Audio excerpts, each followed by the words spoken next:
Well, hello everybody, and welcome to this episode of G Bear's Off-Grid Ways, a homestead in the desert. And it's March something. I forgot to look at the date. I think it's like the 18th or 19th or something like that, but I'll put it in the title. So that way you'll be able to track it back and look at it again. All you have to do is write down the date, and it'll remind you of what to look for. Well, anyway, wind's blowing again today. Got up this morning to 20-mile-an-hour winds. They've been uh, going all day long, nonstop. So I came out here in the garage to do some work, and I did get some work done. And you're going to like this. You know how I know you're going to like this?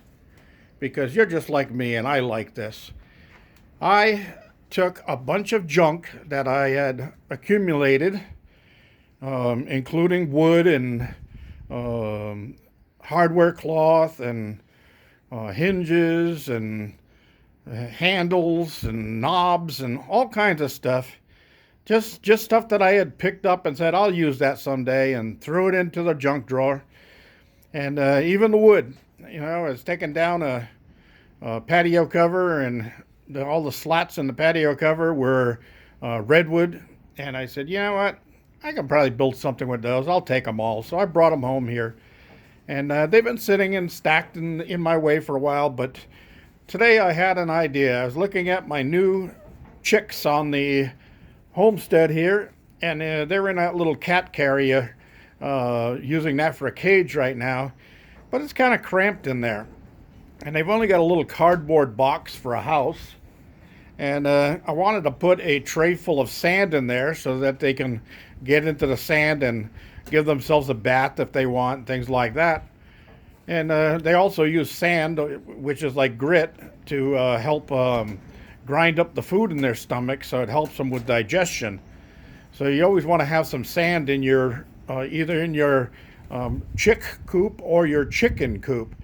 Of course, I'm in the desert, so the whole run, every part of the run in the main chicken coop and the isolation coop is got a mixture of sand in it, so it's plenty of grit for them to pick at and use when they need to.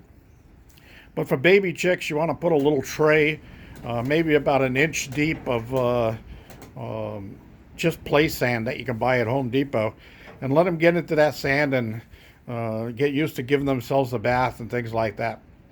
Well, with the waterer and with the feeder and with the tray and with their little cardboard box, there just wasn't any room left. So I came out here and I got to work this morning after breakfast. Actually, after breakfast and after sitting down and thinking, what am I going to do today with the wind blowing? So what I did was I came in here and I built this. My little coop for my baby chicks. All right, look at this. Isn't that cool? So on the doors, I put the screen. I ran a blade cut through the wood, and I put the screen inside of it, and then put the door together. So it's a little neater, and it doesn't have the edges like this on it. Now this is just the top, so I'm not worried about that. Now this side, the screen is actually fastened in just like I did on the top here. But on this side, I said, well, I might want to get in there and get underneath that coop if I have to. And I'm not going to be able to crawl through that little door to do all of that. So I put this side on a hinged door. And then I found these handles that I had picked up somewhere. I don't know where I got them from. But here's another set of them. There's a left and a right. So it worked out perfect. So on this one here, I had a left. And I just put a screw in that hole. So when I lift this up, it clears there and allows me to open this door. So now I can open this all the way down and I can get in there to do whatever I got to do. All right, so I'll lock that up. Now I use the other one on this door. So I just lift that up and I could open this door and get in there to feed and clean and things like that. Pretty cool, huh? Well, that's not the last of it. I got more to show you here. Okay, so this one I did just like I did the main door with the screen is notched into the wood itself. So in the coop, I said, well, I'm going to have to modify this down the line because the chickens are going to grow. And I'll have to, it'll be too small for them. And the run will be too small too. So I decided I could always add on to the run, and I can move that door down further if I have to. That'll work, right? But how am I going to do the coop? Well, I made the coop modular. So the roof lifts off like this. And there's let me get it up over here where it won't fall down. There's the roof. And I've got it set with notches in here so it actually kind of locks into place. Then I put 4 little tiny nesting boxes in here because I have 8 baby chicks right now. So the 8 baby chicks will fit 2 to a box, but they're young, and if they're chilly, they'll get 4 or 6 into one of those boxes. So anyway, this part will also lift off, but I gotta use 2 hands to do it. But it will come off, see? And this is all modular, so it all locks together. So I can take this section off and rebuild it to be larger if I need to. But I think by that time, when they reach that point where they can't use this one anymore, they'll be going out to the isolation coop outside. So this will work out great. But if they do grow very quickly and I have to make the door larger or anything like that, or make the nest boxes larger, and I'm going to be putting hay or straw in here, because I put straw in their little cardboard box, and they went in there last night and they all slept on the hay. They really liked that, and they came out early this morning, just like good old little chickens should. So they're getting used to their environment already. So anyway, yeah, I'll put a pad in this area right here.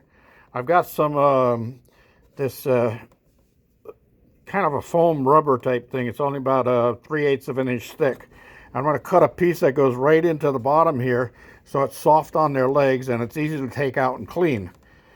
Now, one thing that I didn't do, which I'm going to do as soon as I cut this video off and start it to uploading, is I got to put a perch inside of the main coop.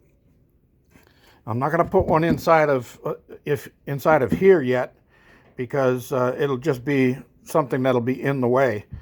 Although, you know, I'm looking at it now, and I might just put one, because with the baby chicks, it only has to be a couple inches off the ground. So I might just cut a piece of this, like this size, and I'll put around the edges on my router table, and I'll set that right down the center like this, so they can perch on top of it if they want to. Or they can hide behind it if they want to. And it'll be just a snap-in removable item. I think that'll work pretty cool. Yeah, good idea. So that's what I'm going to do as soon as I cut this video off and go to uploading.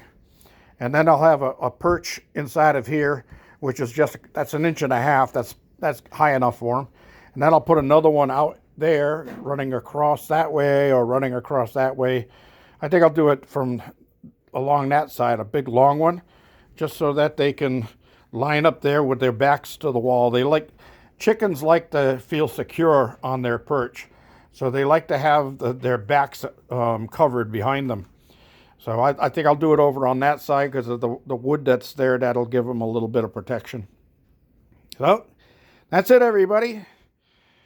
Thought you might like to see what I've been doing all day. And I'm going to leave this roof off because I got to get in here and do this last little bit of this. And I'll show you down the line.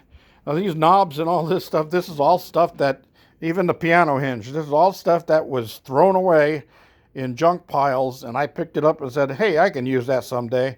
And sure enough, someday came. So repurposing is a great thing.